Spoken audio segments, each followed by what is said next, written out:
Well, good morning. My name is David Pearson. I'm Dean of the Graduate School of Education at the University of California at Berkeley, and I have the privilege of introducing our keynote speaker this morning. Arthur Levine is President and Professor of Education at Teachers College, Columbia University.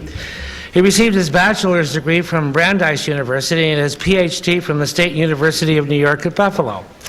Prior to Teachers College, he served as the chair of the Higher Education Program and also as chair of the Institute for Educational Management at the Harvard Graduate School of Education.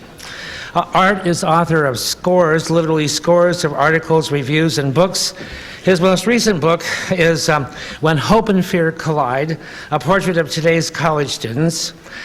His book portfolio also includes Beating the Odds, How the Poor Get into College, Higher Learning in America, Shaping Higher Education's Future, and many others.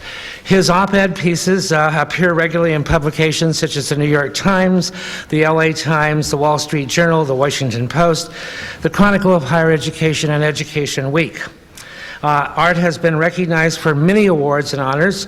He was listed, for example, in Change magazine as one of the most influential leaders in the academic community.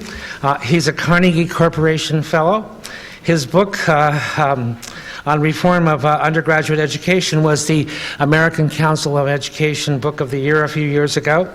And the Educational Press Association has honored his op-ed work not once, not twice, but on three separate occasions. Apropos of today's agenda, Art is currently working on a 5-year study of the nation's schools of education. The findings will be released in 4 reports, the first of which, Educating School Leaders, was made public in March of 2005. That, I predict, will be the focus of his remarks today. On a personal note, I have had the privilege of interacting, maybe knocking heads is a better metaphor, with Art twice each year in a conclave of deans of 10 research schools of education who are trying to figure out how to prepare the next generation of educational researchers. And my colleague at UCLA, Amy Dorr, participates in that twice annual head knocking. I can attest to the fact that a conversation with Art is always an invigorating event. Art's perspective on any educational issue is an interesting mixture. I think it's 2 parts philosopher, 3 parts scholar, 4 parts reformer, and 5 parts performer. In short, I think you're in for a real treat today. I give you the best and most iconoclastic colleague any dean of education could ever have, Art Levine. Thank you. Thank you.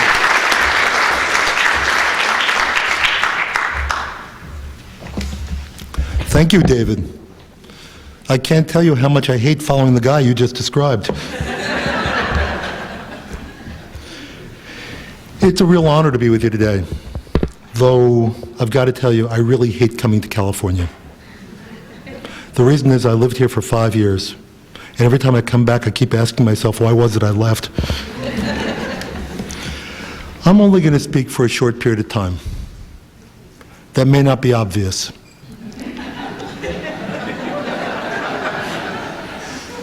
In the interest in truth in advertising, I need to tell you this before I get going. Every other year or so, I teach a course at Teachers College. And I just got back my course evaluations for last term. And I had one that said, if I had 20 minutes left to live, I'd want to spend them in Arthur Levine's class. Because every minute with Arthur Levine feels like an hour.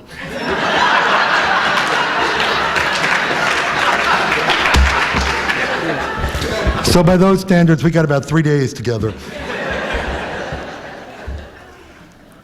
I'm going to talk to you about the education of school leaders, principals, and superintendents. I'm not going to use the word crisis. That's an overused, it's a dire term. I reserve it for describing the inhumane conditions under which my younger daughter lives owing to her parents. My point is this, that our schools have changed profoundly profoundly, and you've heard so much about the ways in which this has happened. What we're doing is we're living through a time in which schools have been hard hit by the movement from an industrial to an information economy. Industrial economies put their focus on common processes. We want the same process for every kid. 180 days, 12 years, 5 majors. Information economies put their focus on outcomes. We don't care about the process. All we care about is what's come out the other end. What have children learned? We've turned our schools on their head as a consequence of this. In many ways, the student has taken precedence over the teacher. What we've said is, teaching doesn't matter. What matters is learning. How much have children learned? At the same time, what we've done is entered an accountability-driven system in which government plays a larger part in what goes on in schools than ever before, in which for children to make it in current society, we can't have dropouts. There are no jobs for them. We need for all of our children to reach higher levels than ever before, all of our children, to reach higher levels of skills and knowledge than ever before in history. And we're asking our teachers to achieve those goals. It's an environment in which assessment and accountability play larger roles than ever before. It's an environment in which our schools have changed demographically in extraordinary ways. We're seeing large-scale retirements of teachers and administrators. At the same time, what's happening is because the population is moving west and south, what we're seeing is states like California with massive increases in number of students in schools. And we're also seeing is, which requires not only replacement of retiring teachers, but dramatic increase in the number of teachers we have in our schools who are new. What's also happening is we are seeing huge immigration across the country. We haven't had as many immigrants, proportion of the population living in the United States since the turn of the last century. And California is one of the 4 leading targets for people coming from abroad. What we're seeing is a mushrooming of number of children who are coming with learning disabilities. What we're seeing at the same time is cities in which flight by the middle class and whites are causing increasing concentrations of low-income and poor children. What we're seeing is the fastest growing populations in this country are those who've had historically the lowest achievement scores in our schools. Every one of those things changes the job of the principal. Every one of those things changes the job of the superintendent profoundly. You know, once we needed managers to hit our schools in our school districts, that's been said earlier. But today what we really need are people who can change our schools to fit in this time, in these waves of demographic, economic, technological, and global change. What the new principal has to do, what the new superintendent has to do, is gear existing schools to standards-based education. Has to offer an effective curriculum for raising children to new levels. Has to rejigger pedagogy to fit the populations we're educating today. Has to be an expert in assessment, because we're being asked to assess how well our children are doing if what we're looking at is learning. Has to provide professional development for staff that were educated for a different set of schools. Person also has to be ready for an accountability system in which she will be judged by the outcomes of by her school. And while all of this change is going on, that principal or superintendent has to maintain morale in this district. Now, we don't have the leaders today who can do those things. And we don't have a lot of programs around the country that are capable of preparing them.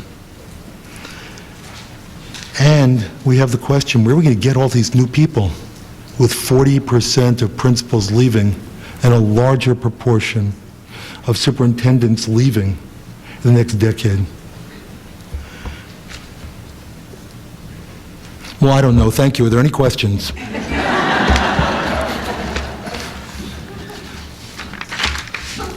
I've been engaged in the study of the nation's education schools for the past 5 years. And what's entailed have been surveys of deans and faculty and alumni and principals around the country. There have been case studies of 28 schools.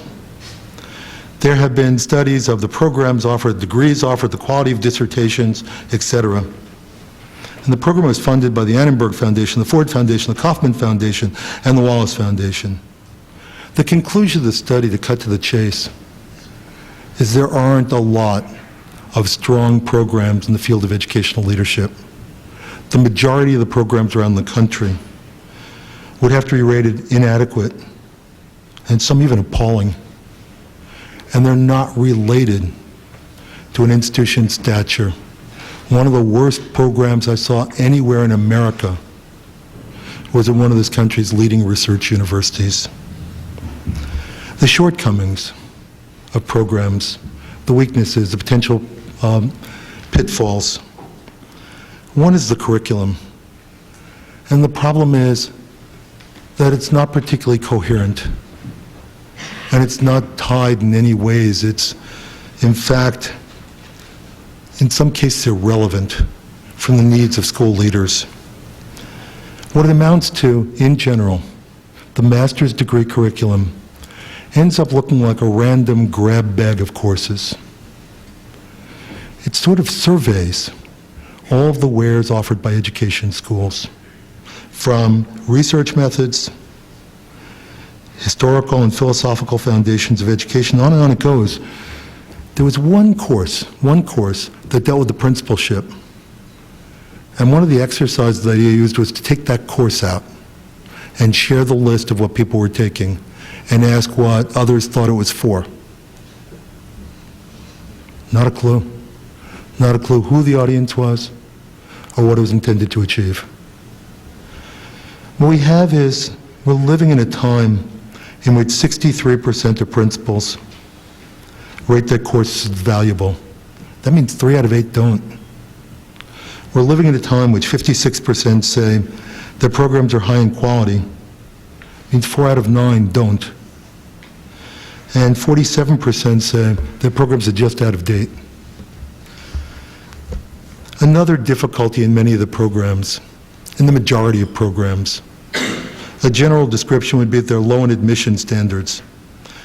Educational administration programs have among the lowest GRE scores found in education schools. They're lower than elementary ed students. Most programs take all comers. One faculty member joked to us that the only requirement for admission is that your MasterCard not be maxed out. And I thought he overstated the rigor. By and large, student interest and motivation is low. Most students who are enrolled in these programs are teachers. At least half of the people enrolled in the programs never, ever intend to become school administrators. They're there for a salary bump. A master's degree will get you a salary increase. And educational administration has a reputation for being one of the easier graduate degrees. So what we have is, by the way, that's true in 50 states and 96% of school districts. So what we have is a student body who are interested in fast and easy degrees. They're not going to do the job. And what it's caused is what can only be described as a race to the bottom among educational administration programs. And what that means is, if you're competing, really competing, for half the students who don't want the program, they just want the degree, they want the salary, the easiest way to get them, the most competitive posture, is dumbing down the curriculum, reducing degree requirements, cutting the number of credits for degrees, and opening low-quality off-campus programs. We saw one institution in the state that had 29 off-campus programs, almost wholly staffed by adjuncts. Another difficulty is poor clinical experiences. No, we all know that teachers have student teaching. 23 of the 25 programs that I looked at that had educational schools, I looked at that had educational administration programs required their students take an apprenticeship, an internship. But it was done with a wink and a nod. They could take it in their own school. They could take it by shadowing the principal. Didn't matter whether that school was failing or successful. Didn't matter whether that principal was the worst or best that existed. Faculties and the programs weren't as strong as they need to be. There are large numbers of adjuncts. Survey of the adjuncts said that half aren't teaching in areas in which they're expert. They're the areas they need them to teach in. Off-campus programs do the worst job that we've seen. One school, and again, an elite university, a Research One, had at one off-campus site 96 doctoral students and one adjunct supervising them. Traditional professors tend to have little experience in the schools. Only 8% have ever been a professor. Only 2% have ever been superintendents. And 8 out of 10 principals are telling us they don't have enough contact with the schools. They don't know what's going on. They're not preparing their students for the realities of the job. The other issue that came up was inappropriateness of degrees. I told you to start that the master's degree was somewhat of a jumble of courses. The doctorate, and this is very controversial, and a lot of people are going to disagree with me about this, isn't necessary, in my opinion, for the job being a superintendent. It's a research degree. We teach people who go through that degree research methods, statistics, and we ask them to do a dissertation. The standards for admission to the programs have been really low, even at top universities. And the dissertation is frequently watered down. As one professor told us at one of the top Research Ones, he said, look, there's only one way I get through this. He said, I hold my nose and I sign on the bottom line. We regularly heard complaints about the dissertations and difficulty signing off on them. So, one of the things we looked for was a model of a successful program. Now, I'm not talking about a program that's strong. We found lots of those. I'm talking about a program that can be a model that we could emulate, that we could try to be like. And we finally found one in Britain. It's National College for School Leadership. It's a bit of a misnomer. It's not a college. It's a government agency. But it's taken as its purpose the education of school leaders.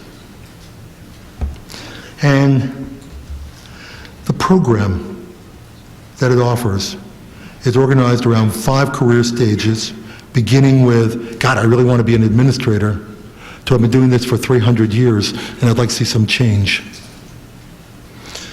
The program stands out because it's in class, it's in school.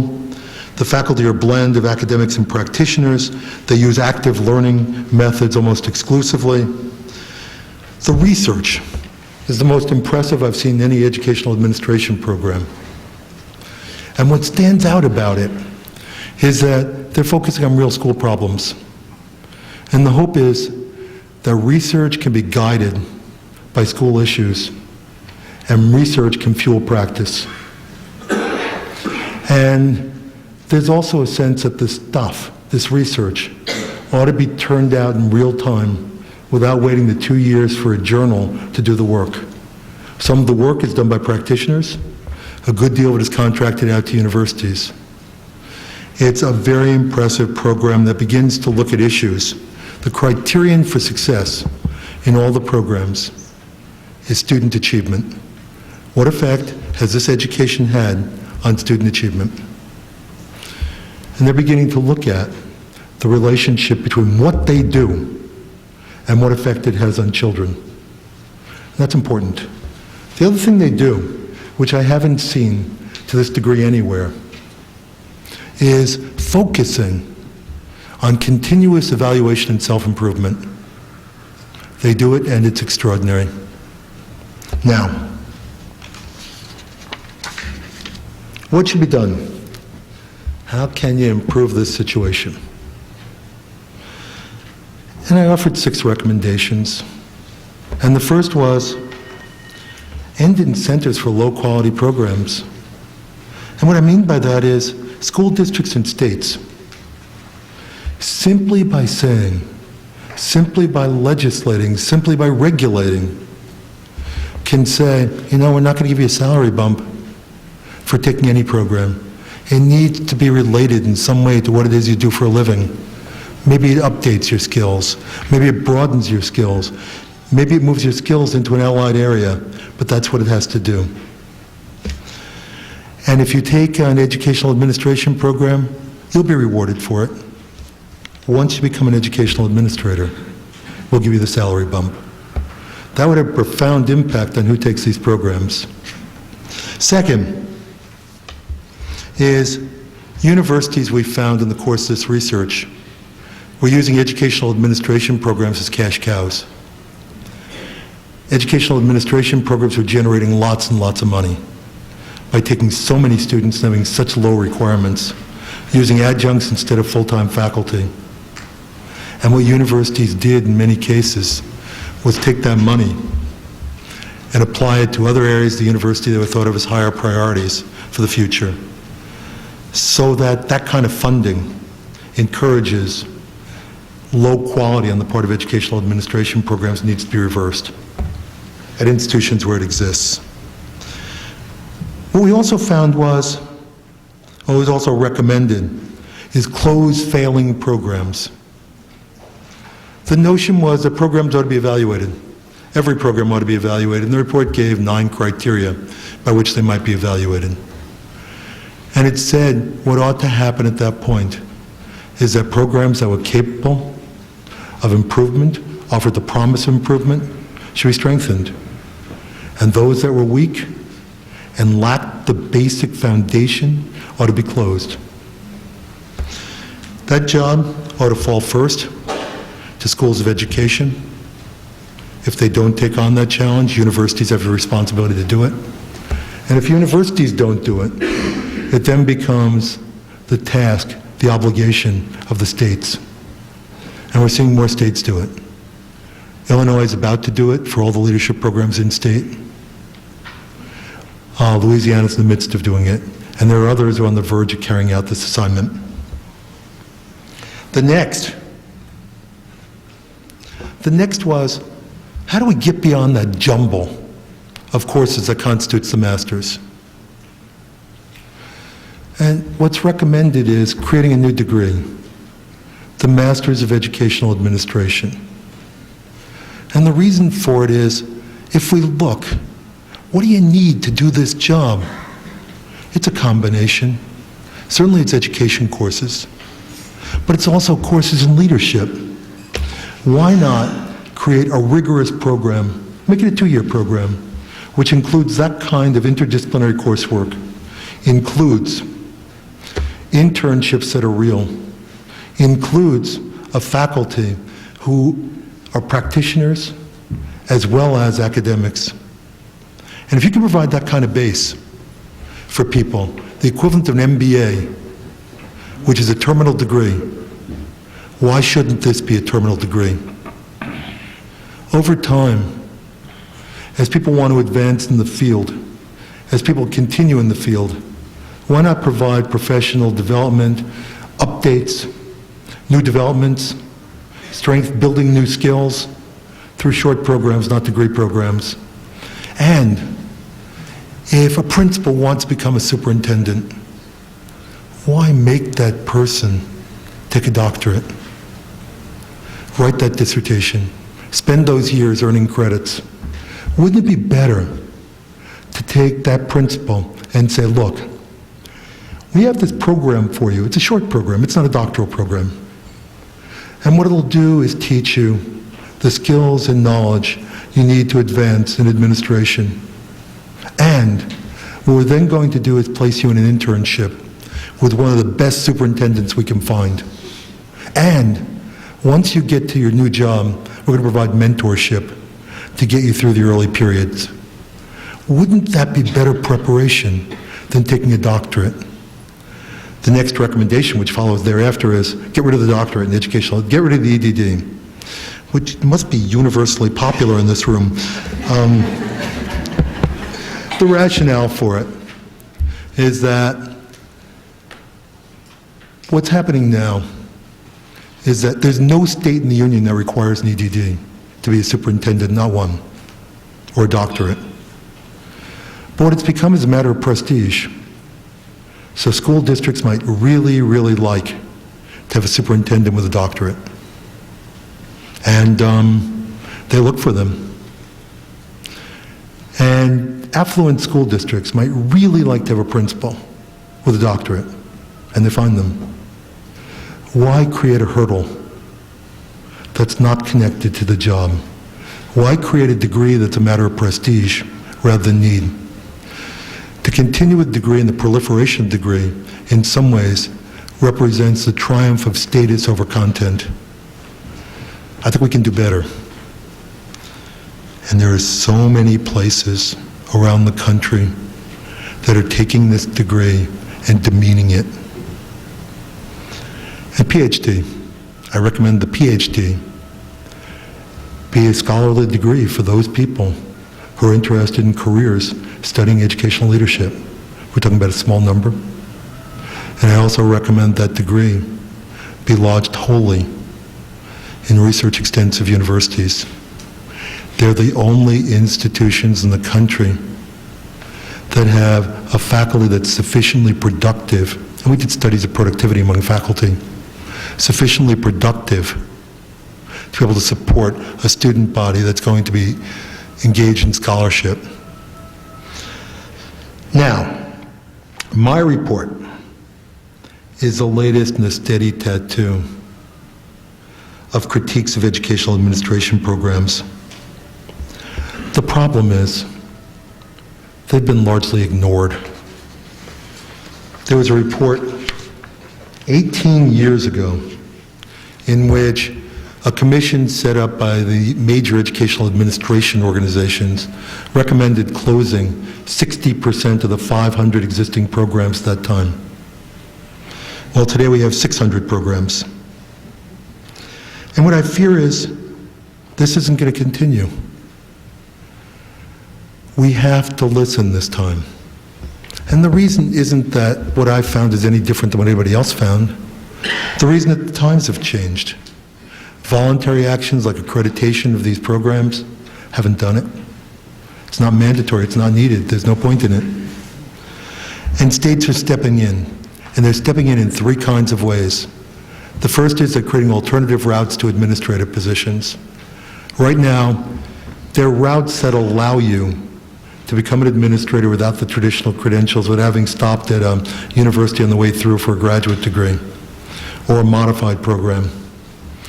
And right now, a majority of states have such programs for superintendents. They either have no requirement, they're willing to waive the requirement, or they have an alternative route. A third have them for principals, and those numbers are going to keep going up. Second thing that I think is true is that states are approving the creation of and acceptance of alternative providers for the education that we offer. And what we're seeing is for-profits move into this area. My favorite example is, I was visiting a major publishing house, and they looked at me and they said, you know, we're not in the book business anymore. I said, okay, what business are you in? And they said, we're in the knowledge business. So I said, what's that mean? And they gave an example that with their eyes, what they seemed to be saying was, we're going to give an example that even you can understand. What they told me is, look, we are in 12,000 schools now doing professional development for teachers and teacher training. They now had my full attention.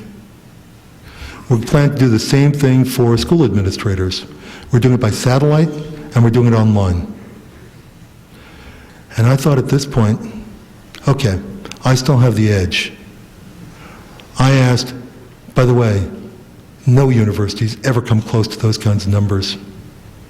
And what they said was, we want to make teacher education and professional development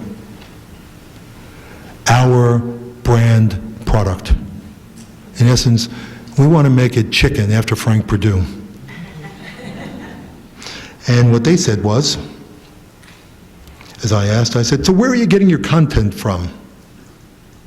Knowing that all those people worked in universities. And they said, oh, we hire full-time content providers.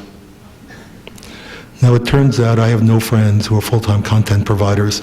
I'm not even sure what a full-time content provider is. So I said, can you describe to me what a full-time content provider is? And they did. And it turned out we have another name for them where I work. We call them professors. Except the one thing that we can't give is stock options. And I asked, tell me about degrees. They said, oh, that can be hard. We're still thinking about it. Later I spoke with a series of venture capitalists and asked them how hard it was for a for-profit university to get into a state. They said, if the state really opposes us? I said, yes, if the state really opposes you. They said it could be as long as 5 years. What we have is a whole series of providers now who are choosing these areas because they're lucrative, because they can give degrees. It's not only them. We're seeing school systems that once upon a time turned to us to educate their leaders, and now they're doing it themselves. San Diego, Chicago, New York. We're also seeing is not-for-profits get into this area, whether it's the Broad Foundation that has its own program to educate superintendents, or it's New Leaders for a New Era, which is an organization that's just sprung up to educate principals. Or it's schools, just schools, which are now educating their own leaders and getting credit for doing it. It's states, it's professional associations. And the last piece is that what they're also doing is reviewing programs. They are reauthorizing programs. So if what we've done, or what we're facing is, we're facing new providers who want our business, though I hate that word. It's going to be piranha economics to eat away the more lucrative programs, and this is one of them. What we're facing is different routes to getting to the job of school leader that don't involve us. And what we're facing is a whole new world in which, if none of those things work, states are looking at our programs and auditing them. So what's this group do? This has been an extraordinary group. I can't applaud you enough for coming together and thinking about this issue. I don't know of a lot of other university systems that are doing this. The actions that are possible, certainly the cash cow issue is worth looking at. But the other issues that stand out are planning, and what you're doing. You're planning together.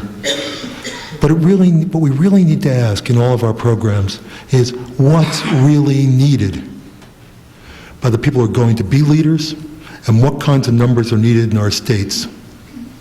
Second thing is, what do we got? How well is what we've created compare to what's needed by the state? And this is not a bad time to consider options. Do we want to keep doing it the way we're doing it?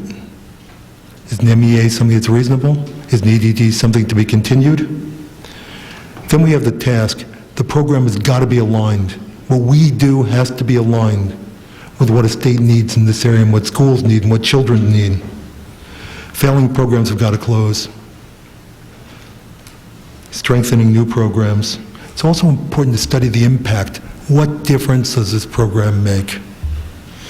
What we have now, for the most part, in our studies are satisfaction surveys and nice anecdotes. What difference do people that we prepared to be leaders actually make in the schools they lead? The other issue, and by the way, that's not one for UC alone. That's one that should be done statewide. What about CSU? What about the privates? What about all of these new organizations that are preparing people in our areas? All of them need to be evaluated, not one segment alone. And as for the states, states need to limit the number of institutions that are offering doctoral degrees. We have too many already. I count a minimum of 48 institutions in the state that have educational leadership programs, and I'm probably undercounting. It's not clear to me we need more. What's also true is that the programs that do exist need to be reauthorized or re-examined by states. What states need to do is eliminate the salary bumps. If you do this, you've already gone far. But if you choose to go all the way, there's no university system in the world that's more distinguished than UC. If you take the lead in this area, the nation's going to follow you. And the ultimate beneficiaries are going to be our children. Thank you all very much.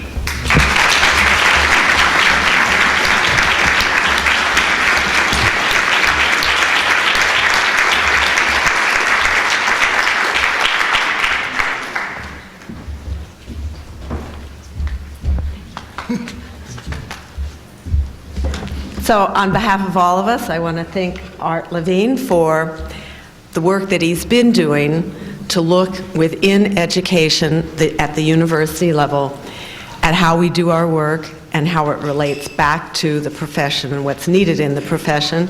This is the first of 3 reports that we can anticipate, and as David said, and as I know from looking at Art's work over the years, they will be very informative, very rich, very provocative, and something that you will really want to talk about, argue with, and examine. We have 3 people who will present reactions. You can read in the program their names and where they are now. I want to say that each of them is very, very distinguished, with great deal of experience in our educational systems, tremendous commitment, expertise, and as you will hear, intelligence and passion. We're going to try for about 10 minutes each, and then some give and take among them, and then maybe some additional questions or responses from Art.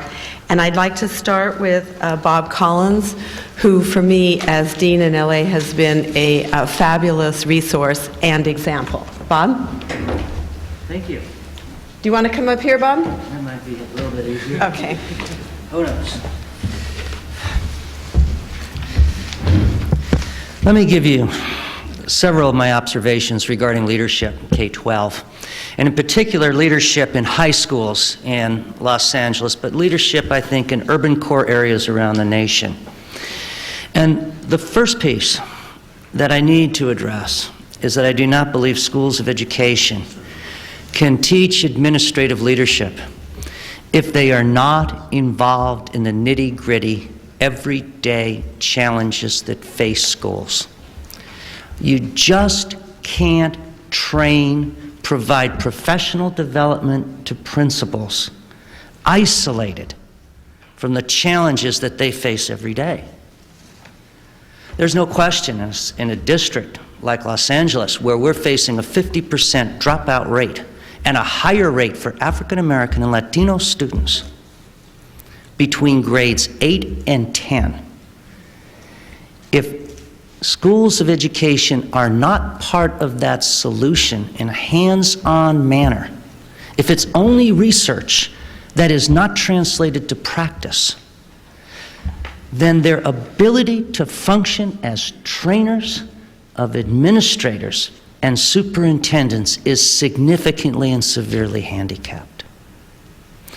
The second issue is the ability for schools of education nationally, and particularly in urban cores, to be part not just of the research, but of the redesign and the reform efforts that are taking place on an ongoing basis. I travel around the country to different areas in order to access that research. That should be part of what happens in California. I shouldn't have to go to the University of Washington. I shouldn't have to go to UMass to find out about pilot schools in Boston that have been there for 10 years. To Texas El Paso to get an idea of how you really bridge the achievement gap in algebra with a relationship between UTEP and the El Paso School District. As a K-12 entity and as a higher education institution, we have to be able to develop those relationships that drive those issues within Los Angeles and San Francisco and Sacramento. Stanford University has taken the lead, actually, I think, in the state, in the development of small schools through their Center for Small Schools. Johns Hopkins is training principals through their Center for Students at Risk and the talent development model piece that they developed over the past 10 years. We have to find a way as a K-12 system and as institutions of higher learning, not just to share research, but to develop effective practice in order to move this issue forward. Let me talk about capacity. And let me tell you how serious the issue is.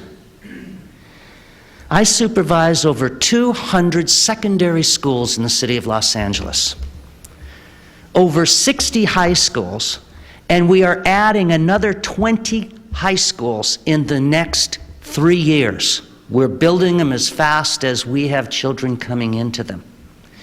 The average experience of high school principals this year is 2.9 years, and it will drop to 2.5 next year. We have individuals who are in major comprehensive high schools who have almost no experience.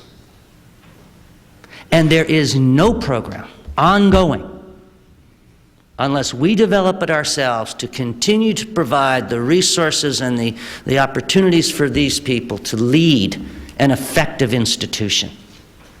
And you know, as university people, if you do not have an effective principal in a school, you cannot move that school forward. The whole small schools revolution in this country will happen in high schools. But there is almost no effort other than individual institution plans to really train and provide professional development to leaders in terms of how to work within that context. I'm not a fan of the master plan in California. Think about it a minute. Today, in the United States, between 54-year-olds and 64-year-olds, we lead the world in bachelor degrees. We hardly lead the world and developed countries in the issuance of bachelor degrees for those individuals between 24 and 30. And that gap is growing larger, and the gap in the state of California is even growing larger.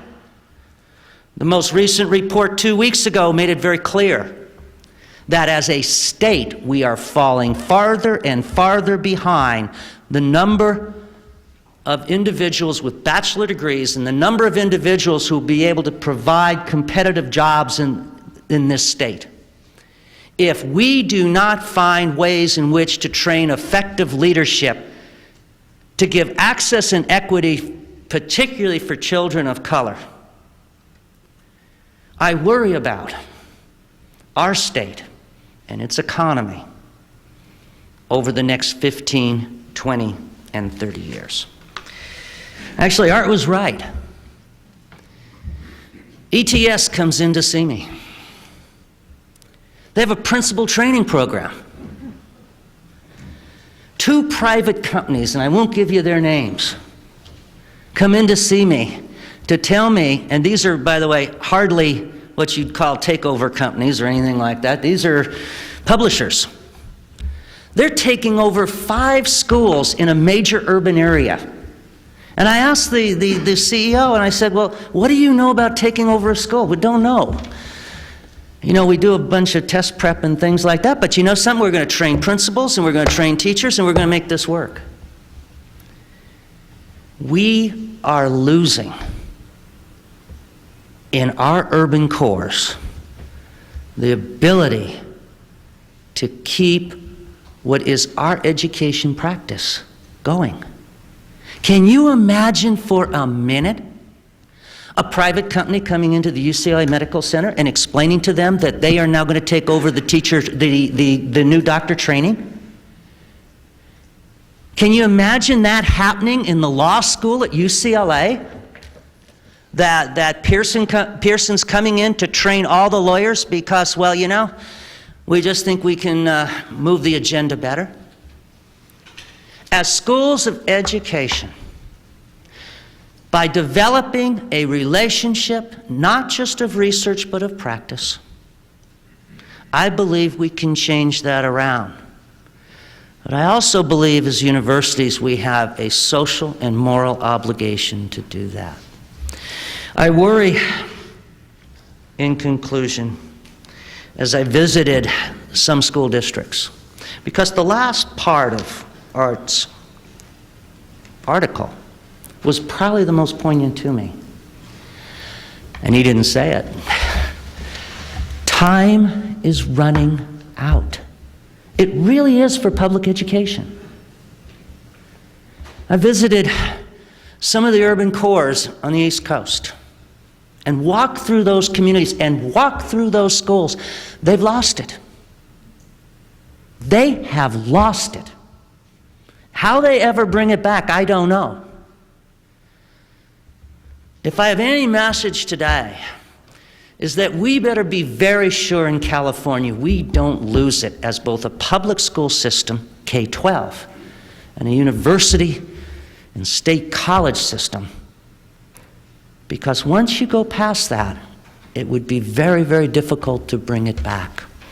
So my message today is that we need to renew that dialogue at both the university and as a K-12 system to ensure that we provide the education to our students and the leadership opportunities to our administrators that will ensure that we don't lose it, as I've seen in other school districts. Thank you. Thank you, Bob.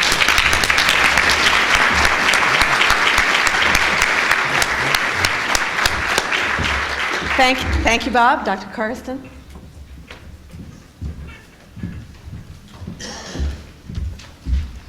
Good afternoon. I am Sandra Carter, Assistant Superintendent in Fresno Unified School District, and this past year it has been my great honor and good fortune to serve 16,000 administrators across the state of California as the President of the Association of California School Administrators. And I'm very pleased to be a part of this conversation today and commend you for coming together, but also coming together with provocative dialogue and challenges not only to your system, but to the entire system that we serve. ACSA does serve administrators up and down the state of California. In the last several years, we have understood what we heard today from Art Levine about the challenges for leadership in public education in the state, and have undertaken an initiative that talks about how critically important leadership is now and what it will be in the future. We are, most all of us, products of a very strong K-12 public education system in the state of California.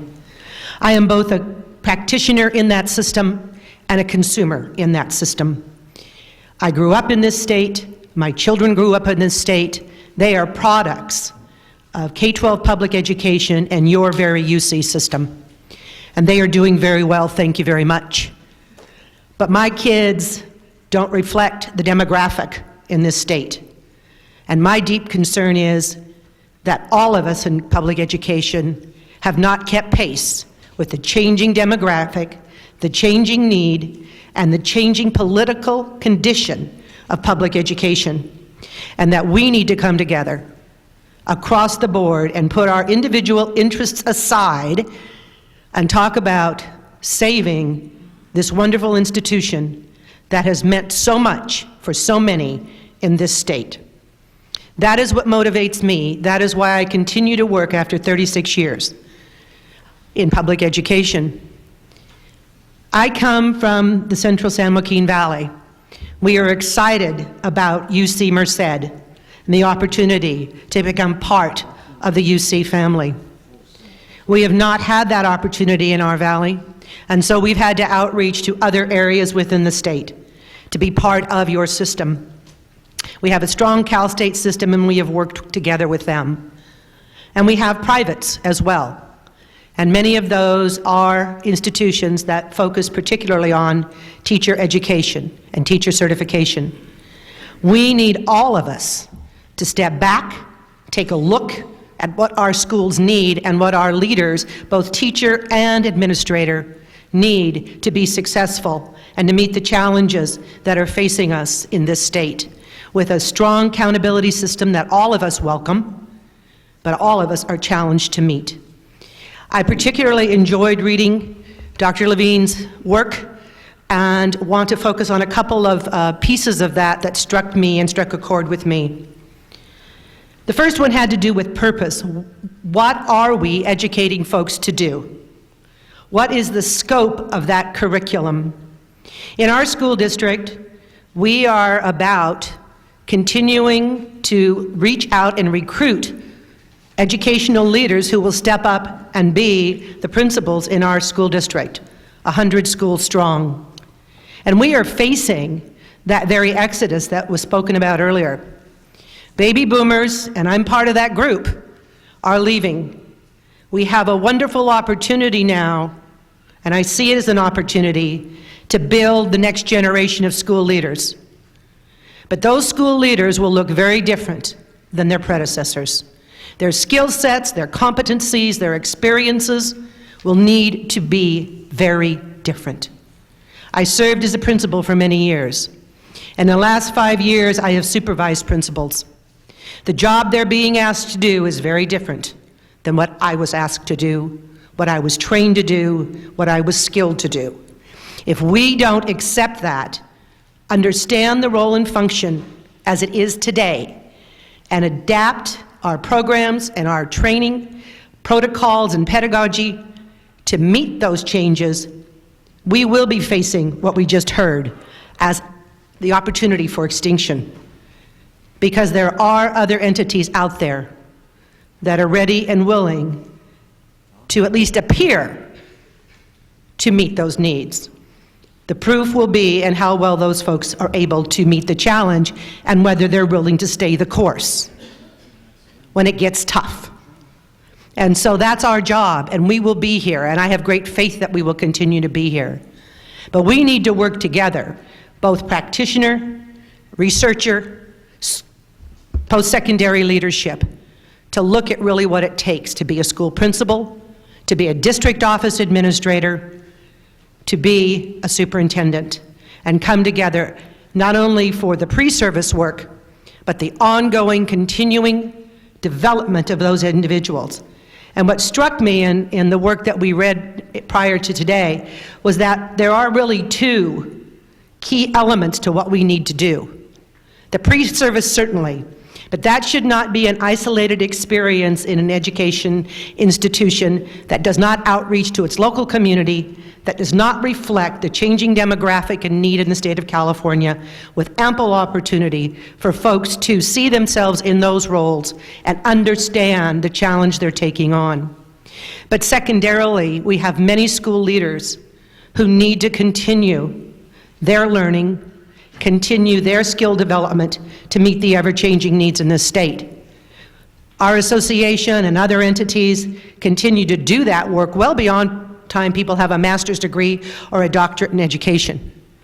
Those should not be summative kinds of end-of-the-road activities, and we need to work together on that. None of us can do this alone. The challenges each and every day for those individuals continue to grow beyond, in many cases, their ability to cope with the situation. Which brings me to the biggest issue that I saw in 5 years with brand new principals, people who were very skilled and had great passion for our work. But the demands of the job, balanced against the expectations for a life, became, in some cases, more than they could handle. We've got to make it reasonable for them to do their work. We have to help them with the leadership skills, both for themselves and for the rest of their staff, to help them get the job done in the manner they want to, but also to allow them to have a life and still be upright at the end of a school year. That's our responsibility to them, both the university system, the school system, the association that I represent as its past president. We have that responsibility to them. If the schools of California are going to grow and prosper and meet the challenges that have been set out for them, leadership is critical. It's critical at a great number of levels, but it's particularly critical at the building level.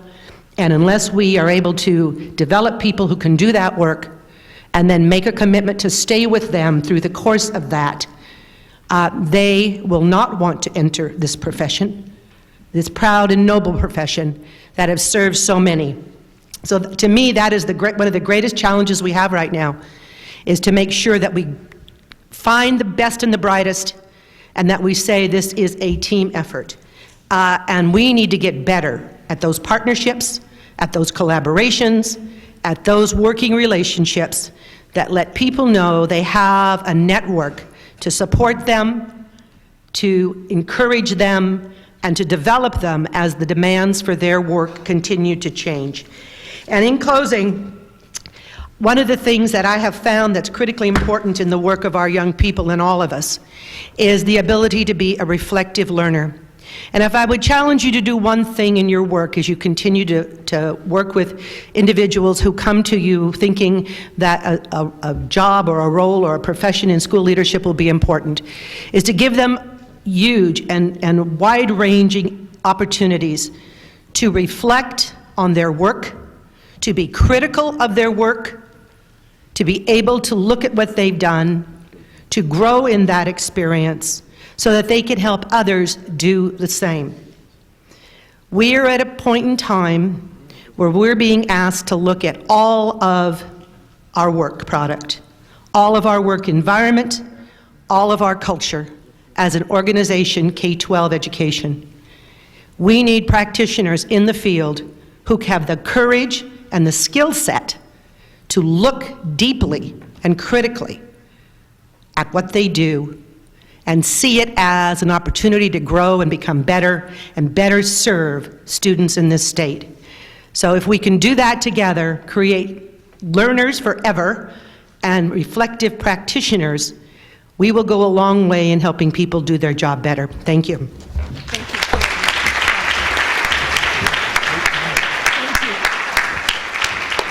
Thank you very much, Dr. Carsten. And now my colleague in UC, Bernie Gifford, for the last 10 minutes.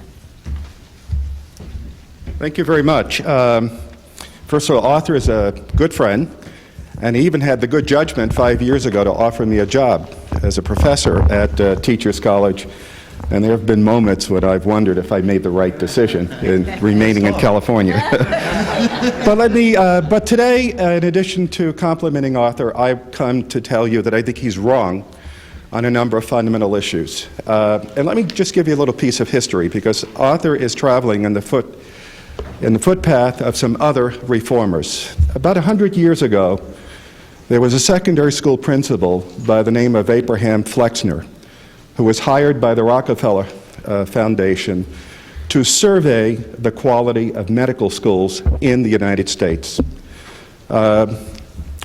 Abraham Flexner visited 140 medical schools in the United States and Canada, and he found an unbelievable mess. In fact, what had happened, what had really informed this inquiry by Flexner and Rockefeller was that during the Civil War, the overwhelming majority of the 600,000 soldiers that died did not die from their initial injuries, they died from infections, because the hospitals were such poorly informed and underscienced institutions that they did not understand the role of infection. And this sort of stimulated a great deal of conversation within the medical profession that why were the medical schools in the United States so poor compared to their counterparts in Europe? So Flexner went around and found that American medical education was a disgrace. It was governed by uneven standards. Its accrediting associations were essentially owned lock, stock, and barrel by the medical profession, and that the overwhelming majority of medical schools were essentially run as profit-making proprietary institutions. And in many ways, if you've read Arthur Levine's report and read Flexner's report, you would see a parallel development, a parallel critique. However, what Flexner recommended was not the elimination of the MD degree. What he called for was for the elimination of medical schools that in fact were not scientific. And in his report, he identified one medical school in the United States that he thought was the apotheosis of a medical school that joined science and practice. And that medical school was Johns Hopkins Medical School. And so subsequent to that, if you look at the history of American medicine, what you discover is that as a result of the Flexner report, large numbers of very poor medical schools were closed down, and Johns Hopkins became the prototype of the modern medical school, and that by 1940, rather than going to Europe to be treated for very serious diseases, Europeans were beginning to come to the United States. So the parallel here is that Arthur Levine has visited a large number of educational leadership programs, in particular educational leadership programs designed to train district-level administrators, and he finds them wanting. Had I been traveling with Arthur Levine, I probably could have saved him a lot of work because they are miserable, Arthur, the programs.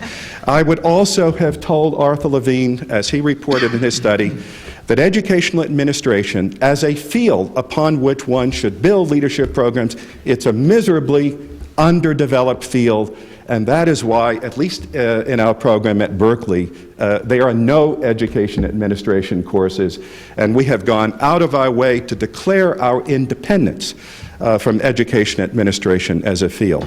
So, but what I find disappointing about Art's recommendation of the elimination of the doctorate in ed administration is that when Abraham Flexner was faced with the same dilemma, he said, what we're going to do is we're going to reform the programs, get rid of the programs that in fact ought to be eliminated, and identify a prototype that we could build other medical schools around.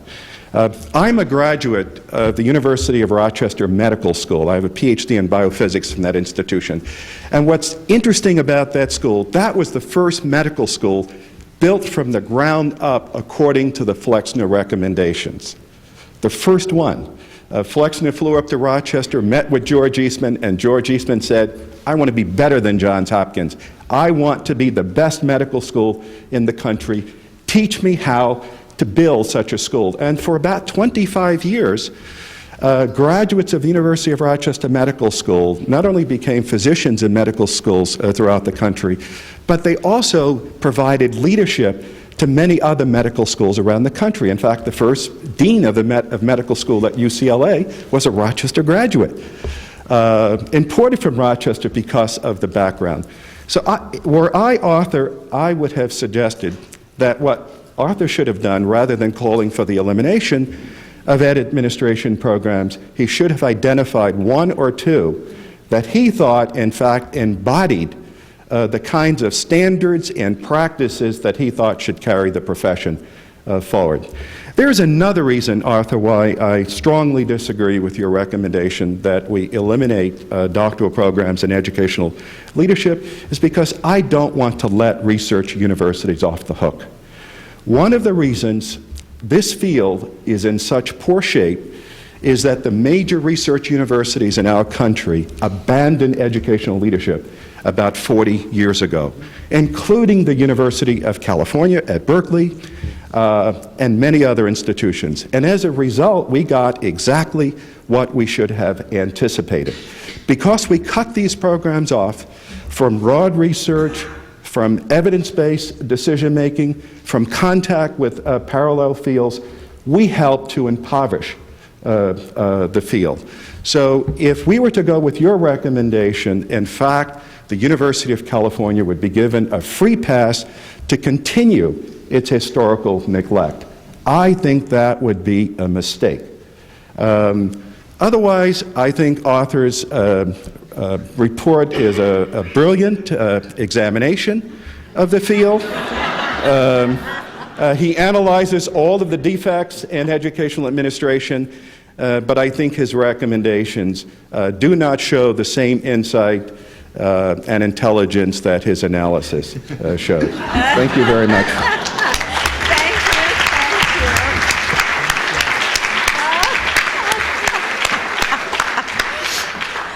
Thank you very much, Bernie. I know that Art loves to debate, and I can see that you're going to be offered a job at TC again soon. But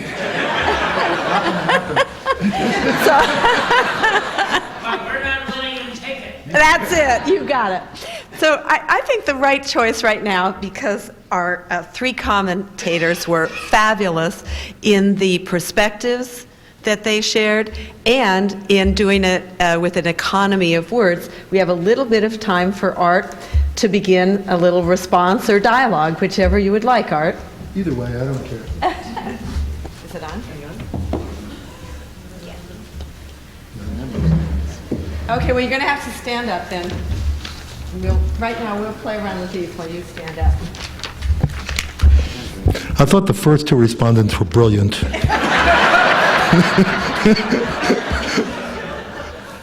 And with Bernie, I think his analysis is excellent. I think it really is. And one could come out on either side of this issue. Now, the part that I really disliked was being compared with Flexner. That's one of the most boring books I've ever read in my life. Now, my recommendation on the elimination of the EDD is it's not personal. It's not a criticism. What I'm saying is we don't need it. Why would you put somebody through a degree they don't need for their jobs? Why make somebody write a dissertation and learn research methods and go through all of those things when that's not why they're there? If we can create a more efficient program for those people, teach them the skills and knowledge they need to teach, then let's do it. And what I'm saying is a doctorate's not the way to go. It's not anything about the doctorate. It's not because so many of them are pitifully awful. It's not any of that. In terms of Flexner, what Flexner had going for him, he had a lot going for him. He had a great sponsor, the Carnegie Foundation for the Advancement of Teaching. What he had beyond that was really solid research. He visited every medical school in the United States and Canada. What he had going beyond that, he did have models. He offered us Harvard and he offered us Johns Hopkins, with Johns Hopkins first. In terms of models, I really looked. I really, really looked. Spoke to a lot of the people in the field. And it's quite possible I missed some somewhere. But each time we looked at one, it wasn't a model. The only model we could find was abroad, because our programs look so much alike in their own ways. That won't stop me. What Flexner had that I don't have and nobody has right now, Flexner was a setup. Before Flexner finished, before he started, before he was hired, it was clear that the AMA and the states agreed that medical education had to change, and they agreed that it had to change in the same ways. What Flexner also did was they were amazing with PR. Over 100,000 copies of that report were distributed. And they went to the right people. They got amazing press in its aftermath. So what we lack today is an agreement on where these programs ought to go in terms of our states and our commonweal. But we also lack at the same time of the resources that allowed us to remake medical education in the United States, start new schools, close old schools, and strengthen weak schools. Yet I'm urging that we do exactly that. We close the bad ones. We strengthen the weak ones. and we build the strongest programs we can have. And what I'm saying is, and the part that Bernie and I disagree on, I'm saying the current model doesn't work. It won't educate people to do what we need for them to do in schools. Okay. Any comments back? Of course. Okay, we're going to have one comment from each of them. Just one comment. For the record, Harvard was found wanting by the Flexner report. In fact, the Harvard Medical School was controlled by a group of owners who ran the medical school for personal profit. And as a result of the Flexner report, in fact, it empowered the president of Harvard to regain control over the medical school. And that's how strong proprietary interests were at the turn of the century. What I disagree, what Art did not respond to, and it's really a practical issue, we're not as far apart as it might appear, in the sense that, in the sense that I do believe, and this is not the forum to debate this, I do believe it is possible, and we have tried to do that at Berkeley, to develop a curriculum that's practice-oriented, that's capable of turning out a new generation of evidence-based educational decision makers. And unfortunately, Art and I have not had the opportunity to discuss what we're trying to do at Berkeley and to even talk with others in California about our aspirations. The other issue that Art did not address is the fact that one of the reasons we are in deep trouble today is because the nation's major research universities abandon its responsibility in the area of educational leadership. And one of the things I think we can do through these revitalized programs is to re-engage the university. And I don't mean re-engaging Art, schools of education. I mean re-engaging the university. Because the problems that confront our schools will require people who understand public health, who understand law, who understand social welfare systems, who understand criminal justice systems. So as we are imagining educational leadership programs of the future, we're not imagining programs that are centered entirely in schools of education, but they should become a university-based enterprise.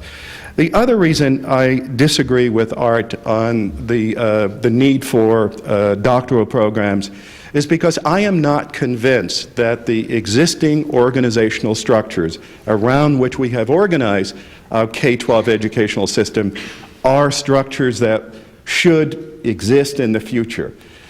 If you have a training program, what you do is you prepare people to do well what has always been done. If you have a strong educational program that is evidence-based, you make it possible to invent new structures. And so the idea of having a truncated program that focuses on the here and now would make it impossible to invent new systems. So for example, Art, how would we invent a charter school district if we have to rely on existing practices? A program in a university might actually enable us to invent new configurations for the university. So I think we have lots of agreements and disagreements, and I hope this won't be the first time you and I will share such a forum. Well, it's definitely going to be the first time, but I don't want it to be the last. All right, Bob's going to comment, then Sandra, and then lunch. I didn't know about all these people who redid medicine and everything else. You know? They say you can come here and you can learn something every day. I guess my concern is Sylvia Rousseau's concern. Sylvia supervises Jordan High School, Locke High School, and Fremont High School. And she supervises over 10,000 high school students who are at risk today. And principals who are in their jobs less than 2-3 years. Teachers who are in their jobs at that school, probably a third of them for the first time 1 year, 2 years. And so, as a school district, we don't necessarily have the time to wait for the university to reinvent itself.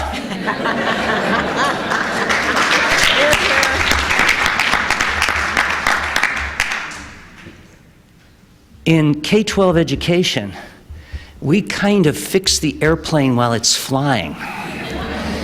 And I think as universities, we have to have, to a degree, that same sense of urgency. It's almost dichotomous that you have to feel the urgency and the moral imperative, as Michael Fullen would say, to address the immediate, while at the same time having that vision as to how that develops over a period of time into a university that is now meeting a wider range of issues. So I guess that's my concern that I need to always bring to whatever audience I sit with. And the reason being is our reality is that every day we have kids leaving us.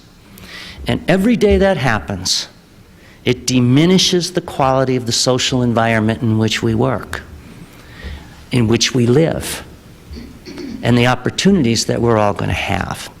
So again, my plea once again, and as to the master plan that I mentioned earlier, and I really didn't conclude my thought, but I need to. We need a university system that's going to have to be able to educate more kids than we're currently educating. That's our reality. Not only do we have to churn out young people at greater rates and young people of color who can enter the university and be successful, we have to have a university that has the openings for them and is able to educate them in the numbers that tomorrow's generation is going to require. Thank you, John.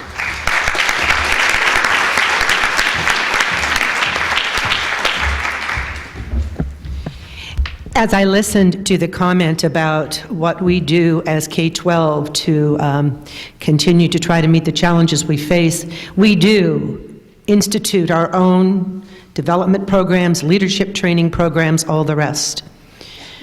But we don't always do it as well as we need to. We don't have the resource, we don't have the time, we don't have the capacity to do it at the level we need to do. That requires us to partner with you. And that is the way that this will be a success. Another thought occurs in this day and age of standards-based everything, that as a profession, we need to come together and agree on a set of standards, a set of competencies that are required of today's school leaders and school leaders in the future, and to develop descriptions of practice, levels of proficiency that allow all of us to move along a continuum of continuous learning. That then creates work for all of us as we continue to grow new leaders to come into our schools, and at the same time continue to develop our current leaders for an ever-changing expectations and standards within the state of California and within the nation. Our school systems have become a national enterprise. Don't see that going away. We don't have local control anymore. We have state control and we have national control. And the reality is, as school leaders, we are constantly responding to all three levels of expectation. That is a daunting task. What we've done here today is to begin to have a conversation around what it will take to make that possible, for us to attract the brightest and the best to come to our profession and to continue the work that we have all done. And if I'm the last speaker, may I say thank you for the opportunity for us to do that today. I hope this conversation continues. It is critically, critically important to the future of the schools in California.